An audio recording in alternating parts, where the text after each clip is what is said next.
YouTube, welcome back. Today we're talking all things cars and helis. Now I get why you or your teammates might be a little hesitant to use cars. Obviously, it puts you on the map very clearly.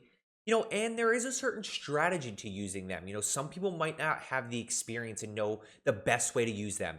And I want to address those today. We're going to talk about why they're so important to use. We're going to talk about driver role. We're going to talk about passenger role. We're going to talk a little bit about what not to do. And I'm hoping after today's video, you feel a little bit more comfortable in Warzone when using cars and you know how to use them to your advantage. As always, if you find the video helpful, make sure you hit that thumbs up. Make sure you're subscribed and have that notification bell turned on so that you don't miss any videos. And I'm going to ask you to do an extra thing today. Go ahead and share this with a teammate so that they can have that confidence as well. Let's get into it. As usual, we do have sections down below so that if you do want to fast forward to different parts of the video, you can easily do that.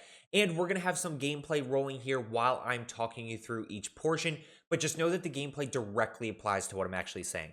So part number one, why do we use cars? And there's 3 reasons of why I think we should use cars in Warzone. First, huge map. And obviously teams go ghost pretty early on. So we want to use cars to quickly rotate to non-ghosted teams.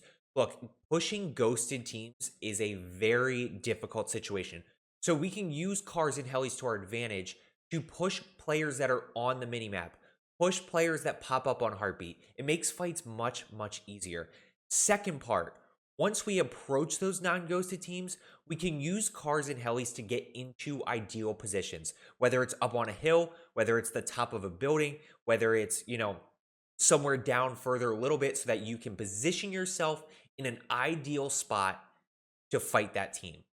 Reason number 3, prevents you from being an easy kill when rotating. I'm going to show you a clip right here. We die in this situation because we're rotating with gas and we don't have a car. There's a team holding us, which a lot of teams love to do. You are free 99. Free kills if you just want to pinwheel with gas and rotate in with gas. There's most likely going to be a team holding you.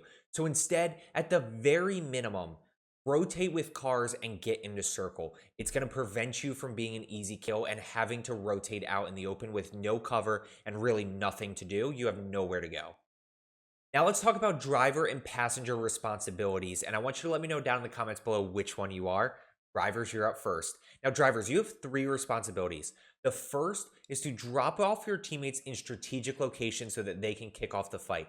I want them to have cover. I want you to not put them so close to the fight that it happens immediately. Let them rotate a little bit in on foot.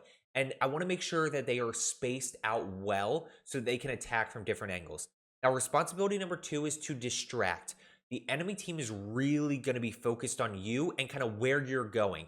Which way are you rotating? Where are you going to end up? All eyes should be on you, which allows your teammates to really kick off the fight. Get an early down or 2. And then this is where you come in with responsibility number 3 is to fight. At some point, I want you to get out, really help your teammates finish off that fight. At this point, you should have 1 or 2 down from your teammates doing something. So now you jump into the fight, help finish it off, and then we're good to go. That's a team wipe. Quick little honorable mention, responsibility number 4, run people over. It's the best part of being the driver. You get to run people over. So if you have an opportunity, definitely take advantage of it. It really helps with the fight. Now, passengers, you have 2 responsibilities. You got it easy. Life's good for the passengers. Responsibility number 1 is to mark and communicate where you want your driver to go. Look, as a driver, it's very difficult for me / impossible to open up the minimap and see where I should be going in terms of non-ghosted teams. So you need to be telling me where I should be going. Responsibility number 2 kind of ties into driver responsibility number 1. Yes, the driver needs to kind of take you on a path so that you can get out in strategic spots, but it's ultimately up to you to get out in a certain spot. The driver should get out when they feel is the right time.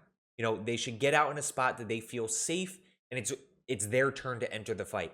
As a passenger, you need to be getting out early. You need to be getting out with cover. You need to be getting out at a strategic time to really kick off that fight. Next up is a quick fun tip. I'm going to keep this short and sweet. When you are pushing buildings with a car, go ahead and use your car as a jump spot and flank your opponent. It always catches them by surprise, and it gives you another angle that you and your team can actually push that building and kind of converge on that team from. We're going to finish up with a quick example of what not to do, and it's essentially a form of ego challenging, in my opinion. Now, it works in solos, not so much in duos, trios, and quads. It's when you drive right into the fight, you pop out of the car, and expect to take on the whole entire team, or even just more than one person.